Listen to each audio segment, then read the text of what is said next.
आज संसद में प्रधानमंत्री की स्पीच हुई और इससे पहले हमने स्पीच सुनी राहुल गांधी की कल जब हुई थी। राहुल गांधी ने कुछ आरोप लगाए थे मोदी सरकार पर कि वो बिजनेसमैन गौतम अडानी की मदद कर रहे हैं और सरकार में रह करके मदद कर रहे हैं। उसके बाद तमाम चीज़ें और भी हुई। उन्होंने ये आरोप लगाया कि मेरी इन बातों को हटा दिया गया, एक्सपंज कर दिया गया। सरकार की तरफ से ये बोला गया कि जब आप तथ्य नहीं प्रस्तुत कर पाएंगे तो हटाना ही पड़ेगा। इस बीच नरेंद्र मोदी ने अपने जवाब दिए। क्या क्या बोला उन्होंने, आपको वो बता दें। सबसे पहली बात, और जो स्पष्ट हो गया इस 1.5 घंटे लंबी स्पीच से, वो ये था कि नरेंद्र मोदी ने 2024 की चुनावी बिगुल बजा दी और एक संदेश दे दिया है न केवल विपक्ष को, अपने दल को भी, अपनी पार्टी को भी, कि जुट जाओ और काम के दम पर तैयार हो जाओ, काम का काम से मुकाबला दिखाओ। जरा आपको फुल फ्रेम दिखाते हैं कि नरेंद्र मोदी ने दावा क्या क्या किया। दावा नंबर 1, उन्होंने कहा कि देश की 140 करोड़ देशवासी जो हैं वो उनके साथ हैं। और क्यों साथ हैं उसका उन्होंने फॉर्मूला बताया। कहते हैं 11 करोड़ गरीब किसानों को पैसा दिया, 80 करोड़ गरीबों को मुफ्त राशन, 9 करोड़ परिवारों को मुफ्त रसोई गैस, 3 करोड़ परिवारों को पक्के घर, 11 करोड़ शौचालय, 2 करोड़ आयुष्मान भारत योजना लाभार्थी और 8 करोड़ परिवारों को नल से जल।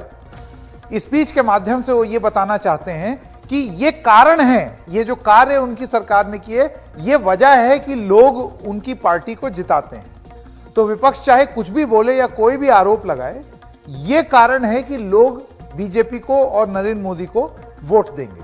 अब उनके और दावे क्या थे। उन्होंने ये दावा किया कि कोरोना में सबसे बड़ा टीकाकरण हिंदुस्तान में हुआ, डिजिटल इंफ्रास्ट्रक्चर एक बड़ी ताकत बन गई है, वैक्सीन सर्टिफिकेट पल में मिल रहा है, 9 साल में 90,000 स्टार्टअप आए हैं, स्टार्टअप में तीसरे स्थान पर आ गया है भारत। कोरोना दौर में 108 यूनिकॉर्न कंपनी बनी। यूनिकॉर्न माने बहुत स्टार्टअप कंपनी जो कि बहुत बड़ी हो जाती है।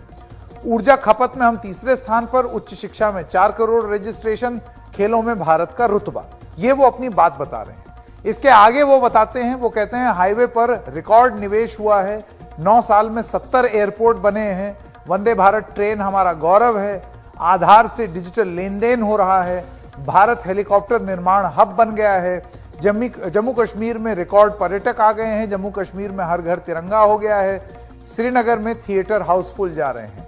तो ये सारी चीजें उन्होंने अपनी बात में ये कहा कि ये सब वो प्रतीक हैं, ये सब वो चीजें हैं जो कि लोग सीधे देख रहे हैं और जिस वजह से वो चुनाव में वोट भी डालते हैं। इसी के साथ साथ देखिए, अपनी उपलब्धि तो गिनाई ही गिनाई, लेकिन क्यों हम इसको 24 की तैयारी बता रहे हैं, क्योंकि वो विपक्ष पर हमलावर भी हुए।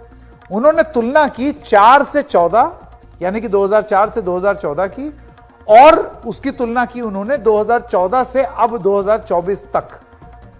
9 साल का कार्यकाल और 10 साल के कार्यकाल की तुलना कर रहे हैं।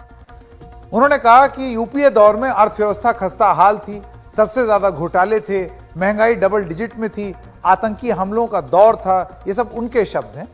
आईटी युग, अब जाहिर सी बात है इस पर कांग्रेस पार्टी सहमत नहीं होगी। आईटी युग में 2G घोटाला हुआ, कैश फॉरवर्ड घोटाला हुआ, कॉमनवेल्थ घोटाला हुआ, ये सब उन्होंने तुलना की। तो एक तरफ वो बता रहे हैं अपनी उपलब्धियां और दूसरी तरफ यूपीए की कमियां गिना रहे हैं। एक तरीके का क्यों दे रहे हैं भारतीय जनता पार्टी के नेताओं को भी कि इसी दिशा में आप जाइए, काम का उल्लेख करिए। दरअसल प्रधानमंत्री मोदी ने अपने दौर की कामयाबी गिनाई।